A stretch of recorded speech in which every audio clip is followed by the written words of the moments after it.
வணக்கம். இந்த வீடியோவில் 12th ஸ்டாண்டர்டில் 6th லெசன் கதிர் ஒளியியலில் ஒரு முக்கியமான 5 மார்க் பார்க்க போகிறோம். ரொம்ப முக்கியமான ஒரு 5 மார்க்கு. என்ன கொஸ்டின் அப்படின்னு பார்த்தீங்கன்னா, முப்பட்டகத்தின் ஒளிவிலகல் எண்ணிற்கான கோவையை தருவித்தல். ஓகே, ரொம்ப முக்கியமான ஒரு 5 மார்க். இப்போ முப்பட்டகம்னா என்ன உங்களுக்கு தெரியும். முப்பட்டகம் அப்படின்னா 3 பரந்த பரப்புகளால் சூழப்பட்ட ஒரு ஒளி ஊடுருவக்கூடிய பொருள். அதுதான் நம்ம முப்பட்டகம் அப்படின்னு சொல்கிறோம். அந்த படத்தில் நம்ம பார்க்குறது முப்பட்டகம். இதில் பார்த்திங்கன்னா 3 பெரிய பரப்பு இருக்கும். இந்த பக்கம் ஸ்லாண்டிங்காக பார்த்தீங்கன்னா இந்த ஒரு பரப்பு, இந்த பரப்பு, அதுக்கு அப்படியே பேக் சைடு இந்த பரப்பு சாய்வா இது இருக்கு இல்லையா, இந்த பரப்பு. ஸோ இது 2 பெரிய பரப்பு. அதே மாதிரி அடிப்பகுதி இந்த பரப்பு இருக்கு இல்லையா, இந்த பரப்பு அடிப்பகுதி பேஸ், இது ஒரு பரப்பு.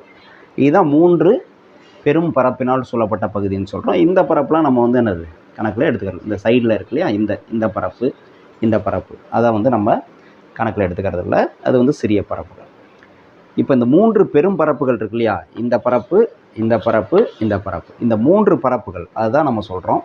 அதனால தான் அது முப்பட்டகம் அப்படின்னு சொல்கிறோம். 3 பரப்புகளால் சூழப்பட்ட ஒளி ஊடுருவக்கூடிய ஒரு பொருள் தான் என்னது முப்பட்டகம் அப்படின்னு சொல்கிறோம். அந்த முப்பட்டகத்தில் இந்த 3 பரப்புகள் இருக்கு இல்லையா, அந்த 3 பரப்புகளை பார்த்தீங்கன்னா இந்த 2 பரப்பு, இந்த பரப்பும் இந்த பரப்பும் பார்த்தீங்கன்னா ஒளி ஊடுருவக்கூடிய பரப்பு. இது வழியாக ஒளி உள்ளே போயிட்டு இது வழியாக வெளியில் வரலாம், அல்லது இந்த வழியாக உள்ள ஒளி போயிட்டு இந்த வழியாக வெளியில் வரலாம். அப்போ ஒளி ஊடுருவக்கூடிய பரப்பு, இந்த 2 பரப்புகளுமே ஒளி ஊடுருவக்கூடிய பரப்புகள் அப்படின்னு சொல்லுவோம். அந்த 2 பரப்புக்கு இடைப்பட்ட கோணத்தை தான் நம்ம என்ன சொல்லுவோம், முப்பட்டகத்தின் கோணம் அப்படின்னு சொல்கிறோம். ஆங்கிள் ஆஃப் ப்ரிசம் அப்படின்னு சொல்கிறோம். முப்பட்டகத்தின் கோணம் A for angle of prism. இந்த 2 பரப்புக்கு இடையில் உள்ள கோணம் தான் முப்பட்டகத்தின் கோணம்னு சொல்லணும். இந்த கோணத்தையோ அல்லது இந்த கோணத்தையோ சொல்ல மாட்டோம், முப்பட்டகத்தின் கோணம்னு சொல்ல மாட்டோம்.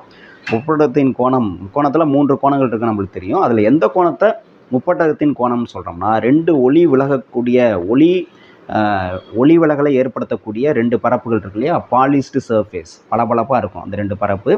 அந்த 2 பரப்புக்கு இடையில் உள்ள கோணத்தை நம்ம முப்பட்டகத்தின் கோணம்னு சொல்கிறோம். இந்த 3வது பரப்பு இருக்கு இல்லையா, இது ரஃப் சர்ஃபேஸ், அன்பாலிஸ்டு ஃபேஸ். இது ஒளி ஊடுருவாத பரப்பு. இது ஒரு மங்கலாக இருக்கும், டிம்மாக இருக்கும் அந்த முப்பட்டகத்தை பார்த்தீங்கன்னா. ஸோ இது வழியாக ஒளி உள்ளவோ போகிறதோ அல்லது வெளியில் வரதோ நடக்காது. இது அடிப்பகுதி அப்படின்னு சொல்லுவோம். முப்பட்டகத்தினுடைய அடிப்பகுதி அப்படின்னு சொல்லுவோம், பேஸ்ன்னு சொல்லுவோம். ஓகே, ஸோ இதுதான் முப்பட்டகத்தினுடைய அடிப்படையான விஷயம். இப்போ இந்த முப்பட்டகத்தை நம்ம எதுக்கு பயன்படுத்துவோம் அப்படின்னா, நம்மளுக்கு தெரியும் வெள்ளொளியில் இருக்கக்கூடிய 7 வண்ணங்களை பிரிக்கிறதுக்கு நம்ம இந்த முப்பட்டகத்தை நம்ம பயன்படுத்தலாம். அந்த முப்பட்டகத்தின் வழியாக ஒரு வெள்ளை ஒளிக்கதிர் போணுச்சு அப்படின்னா அதிலிருந்து 7 வண்ணங்கள் பிரியும் நமக்கு. ஸோ வெள்ளொளியில் இருக்கக்கூடிய 7 வண்ணங்களை நம்ம பிரிக்கிறதுக்கு நம்ம முப்பட்டகத்தை பயன்படுத்துவோம். ஓகே, அந்த முப்பட்டகத்தின் வழியாக 7 வண்ணங்கள் பிரிய